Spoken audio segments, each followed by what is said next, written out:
In the picture we are about to see, we must remember that the explosive power of atomic bombs used in this test was in the kiloton range.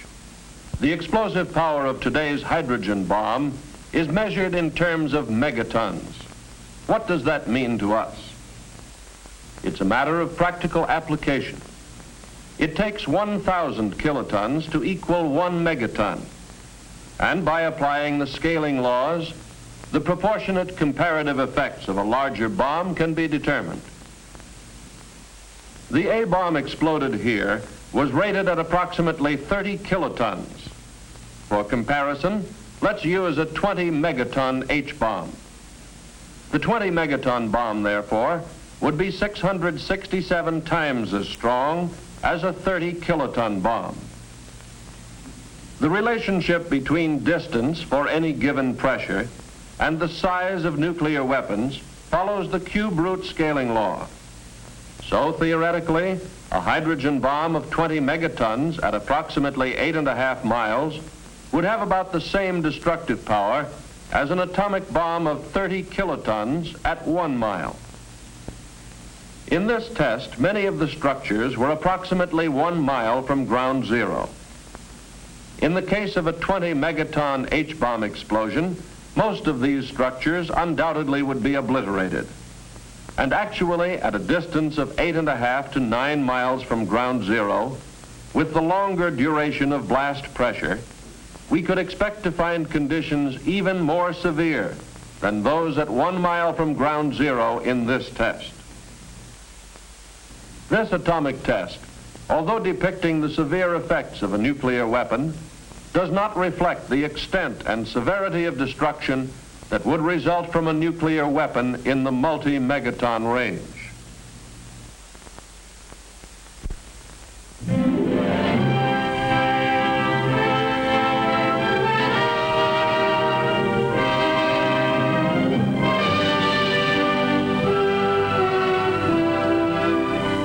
Here at the Atomic Energy Commission's Nevada test site, I covered the story of Operation Q, a program to test the effects of an atomic blast upon the things we use in our everyday lives.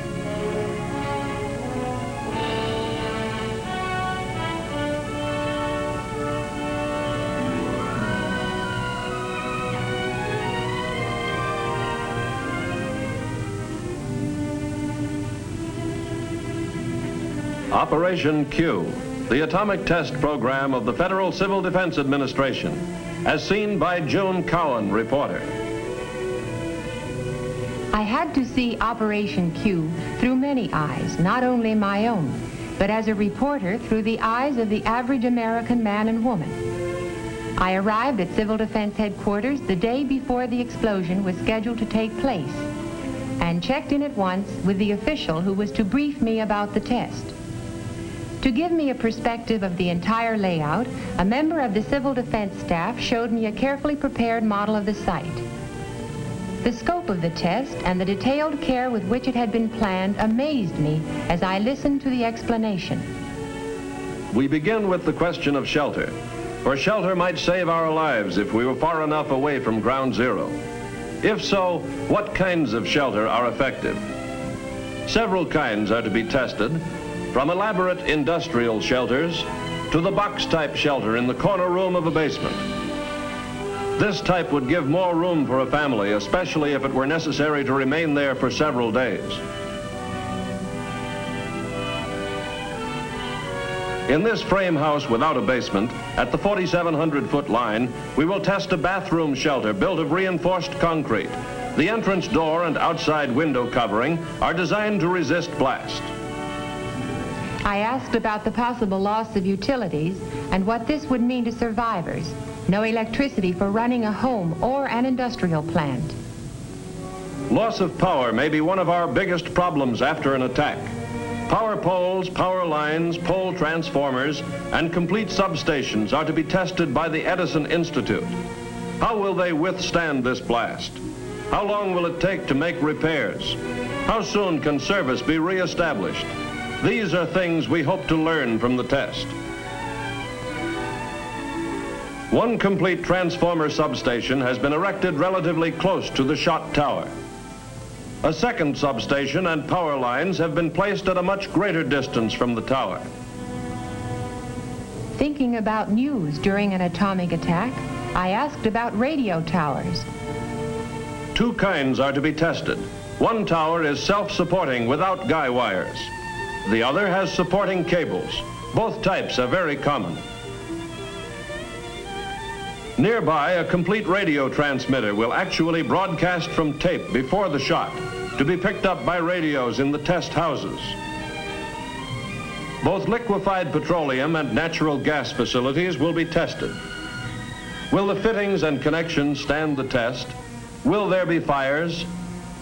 All equipment is installed and checked by technical experts from the LP Gas Association and the American Gas Association. An 18,000-gallon supply tank, partially filled with propane and complete with feed pipes. A weighing and storage house and delivery platform have been erected on the test site.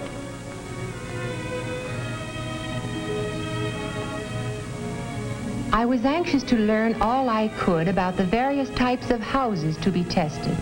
5 types are prepared for exposure to the blast and heat of this atomic explosion. First, a single-story frame rambler without basement built on a concrete slab. Second, a 2-story masonry with basement constructed of brick backed with 4-inch cinder blocks.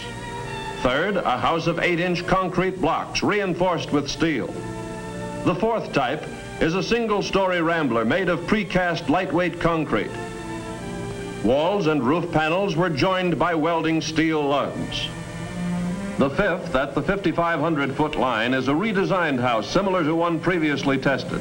This new design provides additional strength at a cost increase of approximately 10%. That's the real purpose of testing these houses, to find their weak points.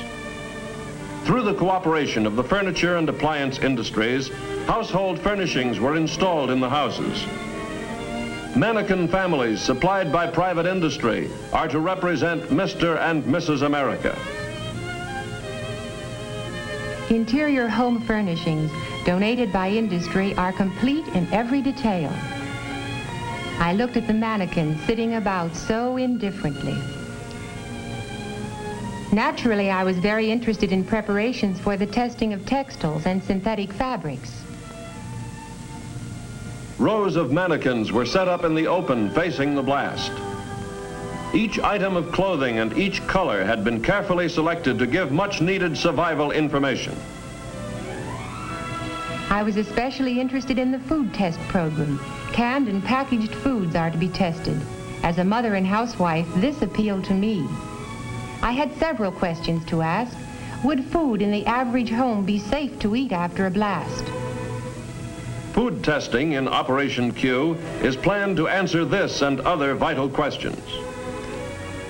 Some foods are to be tested in the house, stored in the usual way.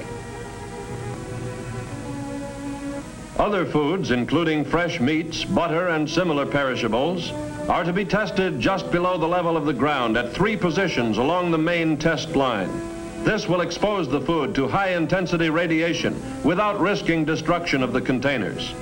Test items include sterilized foods packaged in cartons, metal, and glass. All will be exposed according to plan to give us the most survival information. The night of the actual explosion, or rather early in the morning, came at last. On Media Hill, television equipment was ready to bring the test into homes from coast to coast. Reporters, commentators, military and civil defense observers all had a purpose: to study the results of this explosion. At a position a mile forward from Media Hill, the Civil Defense Field Exercise Group had assembled with their equipment.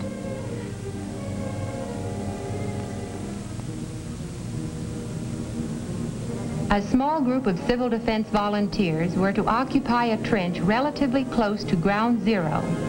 On Media Hill, where I remained, there was hot coffee, last-minute briefings, and more waiting. But it seemed no time at all before the loudspeaker warned, H-minus 1 minute. Put on your goggles. Observers without goggles must face away from the blast. On the silent desert, the test objects waited. H-minus 10 seconds. 9, 8, 7, 6, 5, 4, 3, 2, 1, 0.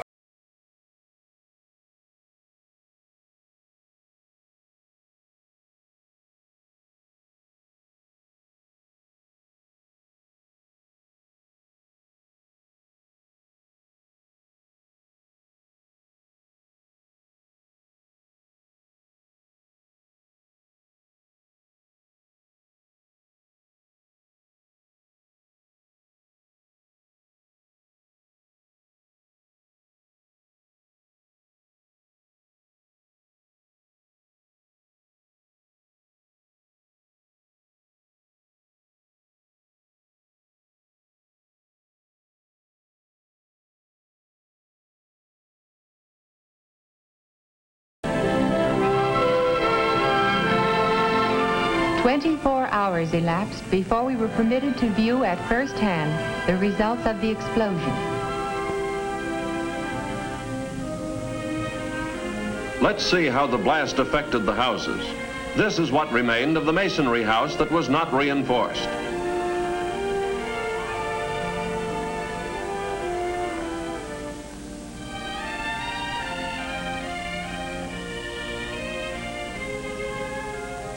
This is the house constructed of reinforced concrete blocks after the explosion. Although the redesigned two-story frame house was severely damaged, the structural improvements had strengthened its resistance considerably. As seen here, although basement shelters offered some degree of protection, they cannot be depended upon completely in potential blast areas. The reinforced bathroom shelter was standing intact beneath the ruins of the house, so this type also offered some degree of protection. The upper section of one unguided radio tower collapsed from the tremendous force of the blast. The guide tower was slightly twisted by a power pole which fell across one of the guy wires. Within the concrete radio house, equipment had been shaken up, but as soon as power was restored, the transmitter resumed broadcasting. The 18,000-gallon tank of liquefied petroleum gas was undamaged. Tests showed that even the connections were intact. The weighing and storage house was scattered across the desert, but the consumer-sized tanks were unharmed. Power lines and transformers suffered some damage, but most of the power poles were still standing or could be repaired. The power substation was not seriously harmed. Edison Institute personnel tested all lines and found the station to be operative. The food and cases of canned goods were taken away for laboratory tests. Do you remember this young lady? This tattoo mark was left beneath the dark pattern. And this young man, this is how the blast charred and faded the outer layer of his new dark suit. During all this activity, the mass feeding group was improvising to feed the test observers. I particularly remember some roast beef. It was done to perfection and roasted in cans which could have been salvaged from demolished buildings. I watched the people eating and realized that mass feeding is an important job in civil defense. I took a last look at the debris and devastation. This time it was only a test, a well-planned test, not a real attack. It was a test of the things we use in everyday life. Many lessons were learned from this test that affect civil defense planning.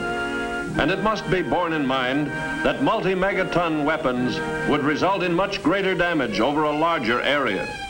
All these factors must be considered as we plan for the survival of our homes, our families, and our nation in the nuclear age.